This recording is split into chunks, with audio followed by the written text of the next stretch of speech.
Okay, इसका introduction तो हमने देख लिया है फेसबुक पर ही। अब जरा आए मैं आपको बताऊं जरा रेस्पिरेशन सिस्टम में कौन कौन से पार्ट होते हैं, जहां से होकर जो एयर हम लेते हैं वो किन किन पार्ट से होकर हमारे लंग्स तक पहुंचता है। तो फर्स्ट ऑफ ऑल देखिए, जो नोज है यानी नाक, सबसे पहले फर्स्ट ऑफ ऑल हम उसे लेते हैं और फिर उसके बाद जो नेजल कैविटी होती है वहां से होते हुए वहां पर बहुत सारा म्यूकस जो होता है वो उसे फिल्टर करता है, जितने भी उसमें डस्ट पार्टिकल्स होते हैं उन सबको फिल्टर करता है। उसके बाद जाता है वो फ्रिनिक्स यानी ग्रसनी पर, और ग्रसनी के बाद जाता है वो लैरिंक्स पर यानी कंठ में जाता है, और कंठ के बाद आता है वो किसमें, ट्रैकिया यानी श्वास नली में। आगे जाके दो पार्ट में बढ़ जाता है जिन्हें ब्रोंकिया कहते हैं, उसे भी हम यहाँ डिस्कस करेंगे, और फिर आता है ये लंग्स में। ठीक है, तो ये पूरा प्रोसेस है जिससे होकर जो पूरी एयर होती है वो हमारे कहाँ आती है, बॉडी के अंदर क्या करती है, एंटर करती है। अब जरा हम इसमें जो पॉइंट पढ़ेंगे, पहला हम पढ़ते हैं नोज यानी नाक। नाक क्या क्या काम करता है और नोजल कैविटी उसमें कैसा रोल प्ले करती है, इसके बारे में जरा हम कंप्लीट इंफॉर्मेशन देख लेते हैं। ठीक है, तो ये करता क्या क्या है और इसके बारे में क्या इंपॉर्टेंट इंफॉर्मेशन है, तो जरा ध्यान दें। यानी जो नाक होता है उसमें म्यूकस बहता है, आप जानते हैं, और म्यूकस करता क्या है, जितने भी डस्ट पार्टिकल्स होते हैं, बैक्टीरिया होते हैं, माइक्रोब्स होते हैं, उन्हें शरीर में एंटर करने से क्या करता है, रोकता है। यही म्यूकस का क्या होता है, कार्य होता है। ठीक है, फिर आता है फ्रेनिक्स। फ्रेनिक्स क्या काम करता है, रेस्पिरेशन सिस्टम के साथ साथ ये हमारे डाइजेशन सिस्टम में भी रोल प्ले करता है। यानी कि फ्रेनिक्स आप देख रहे होंगे, इसका लोकेशन ही वहां पर है जहां पर हमारी जो ट्रैकिया है ये वाला पार्ट, और पीछे वाला पार्ट क्या है, फूड क्या है, पाइप है, उनको क्या करता है, सेपरेट कर रहा होता है यहां से दोनों, इसके लिए वो दोनों ही पार्ट में शामिल होता है। ठीक है, इसके बाद जो आता है, जो सबसे इंपॉर्टेंट पार्ट स्टार्ट होता है, उसे हम कहते हैं ट्रैकिया। ट्रैकिया वही वाला पार्ट है जो हमारा यहां पर जो हमें महसूस होता है, जिसमें सी शेप के क्या बने होते हैं, रिंग्स ये जो बने हुए हैं। ठीक है, ये क्या करता है, ट्रैकिया को सिकुड़ने से रोकता है, उसे एकदम बराबर से करके क्या रखता है, एकदम बराबर बनाए रखता है, एकदम गोल बनाए रखता है, जिसमें क्या हो गया, आसानी से क्या जा पाए, जो पूरा का पूरा हवा अंदर जा पाए। ठीक है, उसके टॉप पॉइंट पर एक पॉइंट होता है लैरिंक्स। लैरिंक्स आप जानते होंगे, उससे आप समझ भी सकते हैं कि जहां से आवाज निकलती है, यानी वो वाला पार्ट कंठ जिसे हम कहते हैं, जहां से क्या निकलती है, साउंड डिफरेंट टाइप की निकलती है, उसे कहते हैं। और यही वाला पार्ट क्या करता है, फ्रेनिक्स यानी ग्रसनी और ट्रैकिया को क्या करता है, जोड़ने का काम करता है। यानी वो ठीक उस पार्ट पर होता है जहां पर ऊपर की तरफ फ्रेनिक्स होती है, नीचे की तरफ ट्रैकिया होती है, और उसके बीच में क्या होगा, लैरिंक्स कंठ, जहां पर एक छोटा सा एक घंटी टाइप की भी लटका हुआ होगा, जहां से साउंड्स निकलते हैं डिफरेंट टाइप की। अब इसके बारे में देखिए क्या क्या इंपॉर्टेंट पॉइंट है, उसका हम जरा डिस्कस कर ले रहे हैं, बहुत ही शॉर्ट डिस्कस कर ले रहे हैं। तो लैरिंक्स में के प्रवेश द्वार पर एक पतला सा लीफ टाइप का होता है, जो क्या करता है, जो भी चीज अंदर चला जाए उसको बाहर आने से रोकता है, पहला काम। और दूसरा, जब उसमें हवाएं बहुत तेज से अंदर और बाहर जाती हैं तो वहां से डिफरेंट टाइप की क्या निकलती हैं, साउंड्स भी निकलती हैं। ठीक है, अब जरा हम जब इसके पॉइंट जब डिफरेंट टाइप्स देख लेते हैं कि ट्रैकिया इसके बाद क्या करता है। ट्रैकिया में देखिए क्या होता है, ट्रैकिया बहुत ही लंबा पार्ट है, बहुत ही लंबा, लगभग जो इसकी लंबाई होगी वो होती है सेंटीमीटर में आ जाएगा। कितने सेंटीमीटर में, 10 से 5 सेंटीमीटर के बीच में आ जाएगा। और उसे जरा डिटेल में जरा देखिए, जरा 10 से 11 सेंटीमीटर होती है उसकी लंबाई। और जो उसके जो सी शेप के जो क्या होते हैं, बने हुए होते हैं, रिंग बने हुए, तो वो लगभग 16 से 20 के बीच में होंगे। ठीक है, अब वो क्या काम करते हो हमने पहले बता दिया आपको। उसके बाद चले लंग्स में। लंग्स, स्टडी ऑफ लंग्स क्या कहता है, पल्मोनोलॉजी, उसके बारे में हम पहले बता चुके हैं आपको। लंग्स 5 कक्ष में बटा होता है, यानी कि उसमें जो वॉल बने हुए होते हैं कितने हैं, 5। उनके बारे में जैसे हार्ट के बारे में देखिए, तो हार्ट में कितने चैम्बर होते हैं, 4। तो वैसे ही लंग्स में कितने होते हैं, 5। और 5 किस प्रकार से डिवाइड होंगे, जो उसका राइट वाला साइड होता है उसमें कितने होते हैं, वो 3 पार्ट में बटा होता है, उसे बोलते हैं superior lobe, middle lobe, inferior lobe. ये 3 पार्ट में बटा हुआ, और जो लेफ्ट साइड का है वो 2 पार्ट में ही होता है, सुपीरियर लोब और इंफीरियर लोब। यानी बहुत इंपॉर्टेंट ये क्वेश्चन कई बार आ चुका है कि कितने लोब्स होते हैं या कितने उसमें कक्ष प्रेजेंट होते हैं, वो 5 ही होते हैं। ठीक है, और उन्हें हम डिटेल में स्टडी कर ले रहे हैं कि वो किस प्रकार से काम करते हैं। फिर आता है जो हमारा लंग्स है उसके बाहर की जो वॉल है वो किससे बनी होती है, तो प्लूरल मेम्ब्रेन से वो ढकी हुई होती है और इंटरकोस्टल मसल्स उसमें होती है। It is a very important point, ये वाला पॉइंट और उसमें प्लूरल मेम्ब्रेन वाला पॉइंट आपको देखना है, ठीक है। ट्रैकिया जब नीचे आया तो वो ब्रोंकी में दो पार्ट में बढ़ता है, एक राइट लंग्स में जाता है और एक लेफ्ट लंग्स में आता है। ओके, तो ट्रैकिया से जो एयर आया वो किस में आया, ब्रोंकी में, और ब्रोंकी से जब लंग्स के अंदर गया तो उसे बोलते हैं ब्रोंकियोल, यानी उसके अंदर फिर हवा जाती है। यानी तीन पार्ट हो गया, ट्रैकिया, ब्रोंकी, और जब लंग्स के अंदर गया तो ये आपको जो डायग्राम दिख रहे होंगे लंग्स के अंदर, इसे बोलते हैं हम ब्रोंकियोल। यानी उसमें जब एयर पहुंचता है तो उसके बाद किस में एयर जाता है, तो देखिए ब्रोंकियोल के बाद अंदर जाता है, उसे बोलते हैं एल्वोलाई। एल्वुलाई में हवा जो जाती है, एयर गया उसमें अंदर गया, एल्वुलाई को हिंदी में कहते हैं कुपिका। यानी ब्रोंक्यूल के अंत में एक सेक लाइक स्ट्रक्चर होता है जिसे एल्वुलाई कहते हैं, और इसी एल्वुलाई में गैसों का क्या होता है, आदान प्रदान होता है। अब हम क्या देख रहे हैं, जो एल्वुलाई है उसके अंदर गैसेस का कैसे आदान प्रदान, यानी कि ऑक्सीजन कैसे उससे कहां जा रहा है, ब्लड में जा रहा है, और ब्लड से कैसे कार्बन डाइऑक्साइड किस में आ रहा है, एल्वुलाई में आ रहा है। ध्यान दीजिए क्वेश्चन क्या है, क्वेश्चन ये है कि ब्लड से कैसे कार्बन डाइऑक्साइड एल्वुलाई के अंदर आएगा और एल्वुलाई से कहां जाएगा, ब्रोंकियोल के, और ब्रोंकियोल से कहां जाएगा, सीधा बाहर आएगा नाक के थ्रू, ट्रैकिया के थ्रू, और जो ऑक्सीजन है वो एल्वुलाई से कैसे ब्लड में जाएगा, इसके बारे में जरा ध्यान दें। तो मैं यहां समझाऊंगा जरा, यहां पर देखिए जरा, ऑक्सीजन देखिए ये ब्लड सेल्स हैं, ये एल्वुलाई है, ठीक है। एल्वुलाई किससे जुड़ा होगा, कनेक्ट होगा ब्रोंकियोल, ब्रोंकियोल किससे होगा, ब्रोंकली, ब्रोंकली किससे होगा, ट्रैकिया, बात समझ में आया ना, तो ये पूरा चैन होगा। तो जो लास्ट पॉइंट है एल्वुलाई का, वहां पर ऑक्सीजन आया, ठीक है।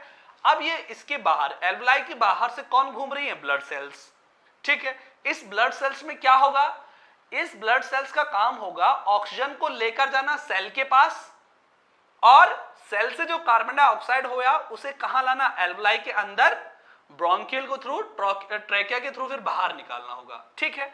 अब यहां पर ये काम कैसे होगा, तो ध्यान दें, एल्वुलाई में जो प्रेजेंट ऑक्सीजन का प्रेशर होता है वो होता है 104 mmHg होता है, जबकि जो ब्लड वेसल्स, यानी ब्लड वेसल्स में इसका प्रेशर कितना होता है, 40 mmHg होता है। इसलिए वो ऑक्सीजन कहां की तरफ जाएगा, एल्वुलाई से सीधा किसकी तरफ जाएगा, ब्लड सेल्स की तरफ जाएगा, ओके।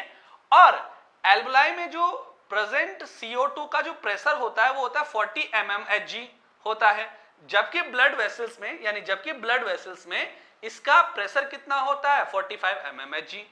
इसलिए वो CO2 कहां से कहां जाएगा, ब्लड वेसल से एल्वुलाई की ओर जाएगा। कंप्लीट हो गया।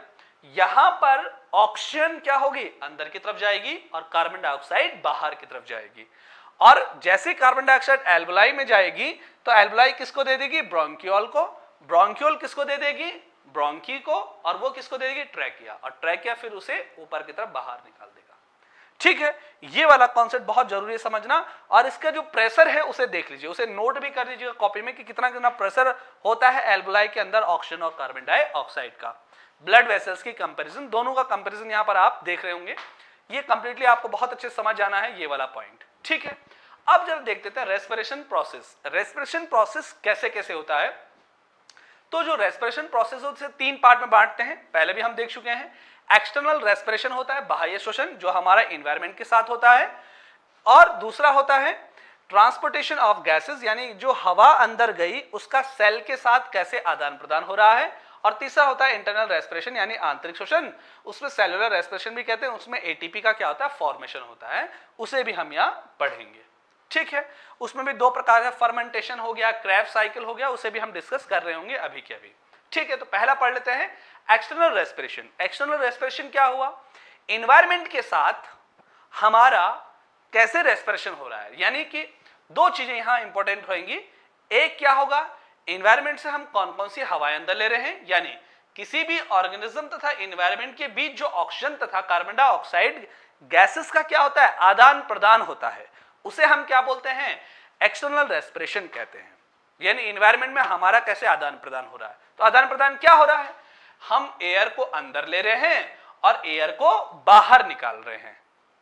ये एक्सटर्नल हम डिस्कस कर रहे हैं।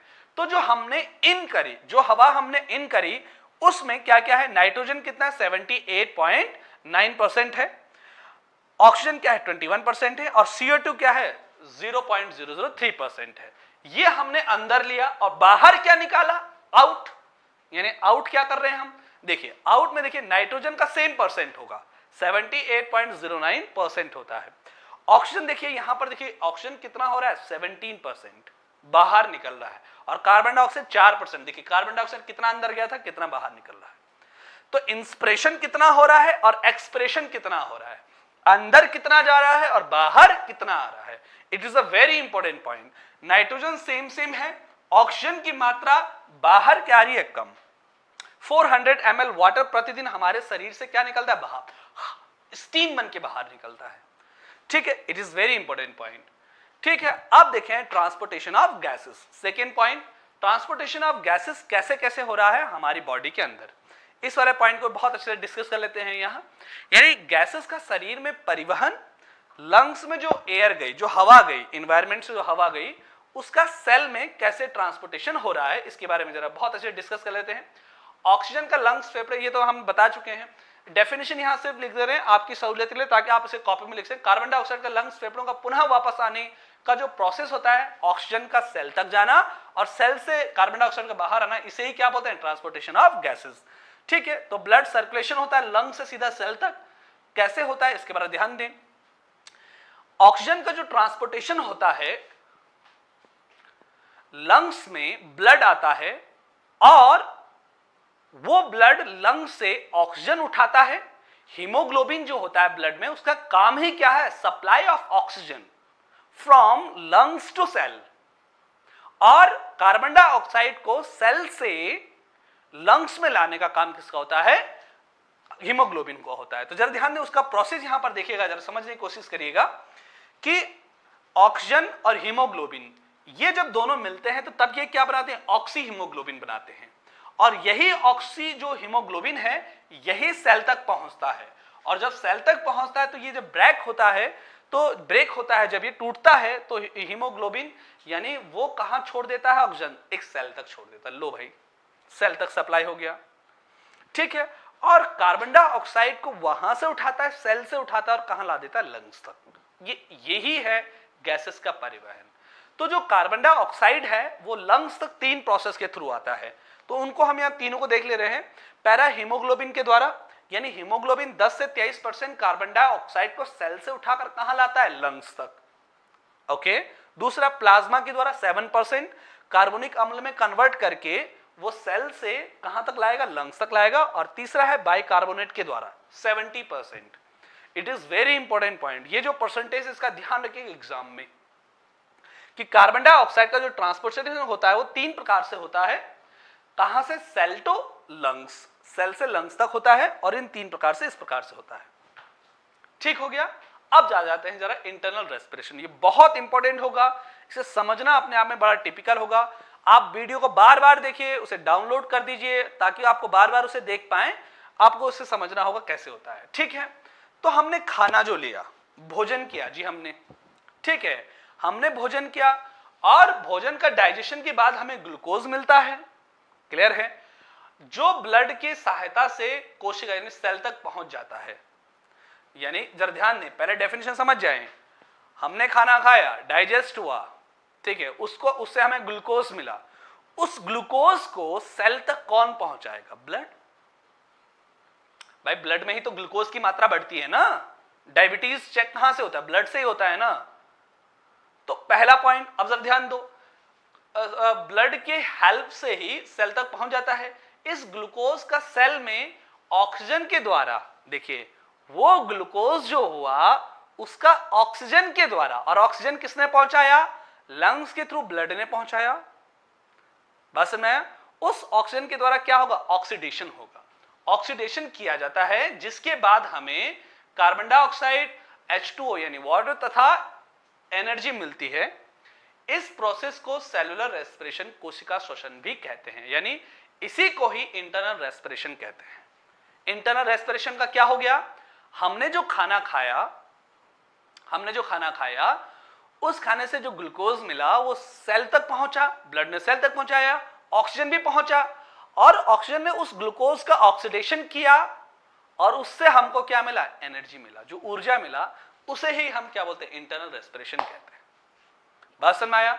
यही हमें इसके अंदर पढ़ना है कि वो कैसे कैसे पूरा प्रोसेस होता है। ग्लूकोज सेल तक पहुंचा, सेल में ऑक्सीजन था, ऑक्सीजन ने ऑक्सीडेशन किया और फिर हमको क्या मिला, एटीपी एनर्जी के फॉर्म में मिला। वही प्रोसेस हम क्या कहलाते हैं, वही कहलाता है इंटरनल रेस्पिरेशन। इसकी होल थ्योरी क्या है, जरा इसके बारे में देखेंगे। यह एक कैटाबॉलिक क्रिया है जो ऑक्सीजन की प्रोसेस या एब्सेंस दोनों ही कंडीशन में कंप्लीट होता है, यानी ऑक्सीजन की प्रेजेंस में भी होगा और एब्सेंट, अगर ऑक्सीजन है भी तो भी होगा ये और नहीं है तो भी होगा। ध्यान दीजिएगा, ए वेरी इंपॉर्टेंट पॉइंट। तो सेलुलर रेस्पिरेशन दो प्रकार का होता है, एनारोबिक रेस्पिरेशन यानी अनाक्सी जिसमें ऑक्सीजन का प्रयोग नहीं होता है, और फिर दूसरा होता है एरोबिक रेस्पिरेशन यानी कि ऑक्सीजन की प्रेजेंट में जो होता है। दोनों टाइप का यहां पढ़ेंगे, ठीक है। तो उससे पहले जरा ग्लाइकोसिस पढ़ लेते हैं। ग्लाइकोसिस क्या होता है, ग्लाइकोसिस की प्रोसेस कैसे होती है, कोई प्रक्रिया कैसे होती है कि ग्लाइकोसिस क्या कहलाता है। तो जरा ध्यान दें, ये साइटोप्लाज्म में होता है मुख्यतः। तो ग्लूकोज का ग्लाइकोसिस बनना ये एक एरोबिक एनारोबिक दोनों प्रकार का रेस्पिरेशन में होता है। इस प्रोसेस में ग्लूकोज का क्या होता है, पार्शियल ऑक्सीडेशन होता है, ठीक है। कैसे होता है जरा ध्यान दें, इसमें ग्लूकोज और जो क्या है पायरेबिक एसिड है वो क्या जनरेट करता है, 2 एटीपी ऊर्जा को जनरेट करता है। यही सबसे मेन होता है, वही 36 में 2 प्लस होकर 38 एटीपी बनाता है बाद में, क्योंकि एक साइकिल तो यहां हो रहा है और दूसरा साइकिल माइटोकॉन्ड्रिया में होगा, जिसे हम क्रेब्स साइकिल बोलते हैं, उसे हम वहां डिस्कस कर रहे होंगे। तो पहला प्रोसेस तो हमें यह पढ़ना है कि जो एरोबिक और एनारोबिक यानी दोनों ही प्रकार के हैं उनमें किस प्रकार से होता है। इसका जो डिस्कवर किया था ग्लाइकोसिस का, उसका एम्बेडन मेयर हाफ एंड परनास ने किया था। It is very important point, और इसे ईएमपी भी बोलते हैं, उनके तीनों के नाम से मिला जुला के, ठीक है। अब देखते हैं जरा अनाक्सी श्वसन, एनारोबिक रेस्पिरेशन क्या होता है। अनाक्सी श्वसन में पहला तो बात ये समझ जाइए आप कि ऑक्सीजन का प्रयोग नहीं होगा। ये पहला टाइम होगा जब जिसमें ऊर्जा बनाने में ऑक्सीजन का प्रयोग नहीं होगा। अब वो कहां हो रहा है जरा देखिए, जरा ध्यान दीजिए। में ऑक्सीजन की जरूरत नहीं पड़ती, हम बता दीजिए। इसमें ग्लूकोज बिना ऑक्सीजन के क्या होता है, मसल्स में लैक्टिक एसिड बनाता है। आप जानते हैं जब हम पैदल चलते हैं, बहुत ज्यादा पैदल चलते हैं और भूख लग रही है, खाना ग्लूकोज नहीं बचा है या बचा हुआ है फैट के रूप में बचा हुआ है, तो जब वो टूटना स्टार्ट हो जाए तो हमारे जो जॉइंट होते हैं पूरी बॉडी में वो पेन करने लगते हैं, क्योंकि वहां पर क्या बनने लगता है, लैक्टिक एसिड बनने लगता है, which is very important point. तब उन पार्ट में कौन सा रेस्पिरेशन हो रहा होता है, एनारोबिक रेस्पिरेशन, जिसमें ऑक्सीजन का प्रयोग नहीं होता है, which is very important point, ठीक है। और इसमें इस प्रोसेस को फर्मेंटेशन भी कहते हैं। किण्वन आप जानते हैं उसी के अंडर आता है। फर्मेंटेशन की हेल्प से ही अल्कोहल, सिरका, दही आदि का निर्माण होता है, फॉर्मेशन होता है, which is very important. Okay, इसे आप समझाएं। फिर आता है ऑक्सी श्वसन यानी एरोबिक रेस्पिरेशन, यानी इसमें ऑक्सीजन की जरूरत पड़ती है, और ऑक्सीजन की जरूरत आप जानते हैं सेल के अंदर पड़ती है, जिसे हम माइटोकॉन्ड्रिया भी हम कहते हैं। देखिए फर्मेंटेशन वाला ये हमने पढ़ा है विदाउट ऑक्सीजन, और ये क्या है, विद ऑक्सीजन वाला है। तो विद ऑक्सीजन वाले को देर ध्यान दें, वो किस प्रकार से प्रोसेस हो रहा होगा। इसमें डायरेक्ट एटीपी यानी एनर्जी का निर्माण होता है। इस प्रोसेस 2 साइकिल के द्वारा कंप्लीट होता है, यानी इसमें दो प्रोसेस कंप्लीटली किए जाते हैं। पहला होता है ग्लाइकोसिस और दूसरा होता है क्रेब्स साइकिल।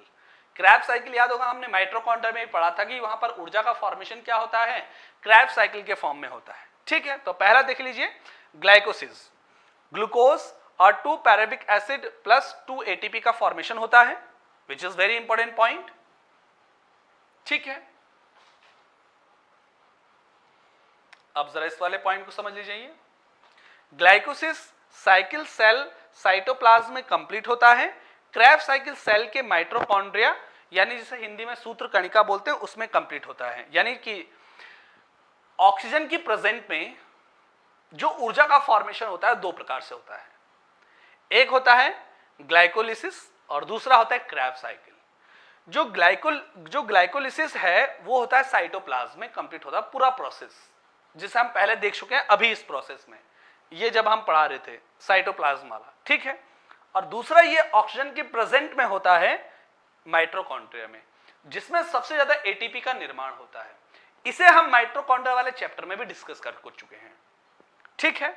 अब जरा ध्यान दें, माइटोकॉन्ड्रिया वाला देख लीजिए, वो बहुत इंपॉर्टेंट है।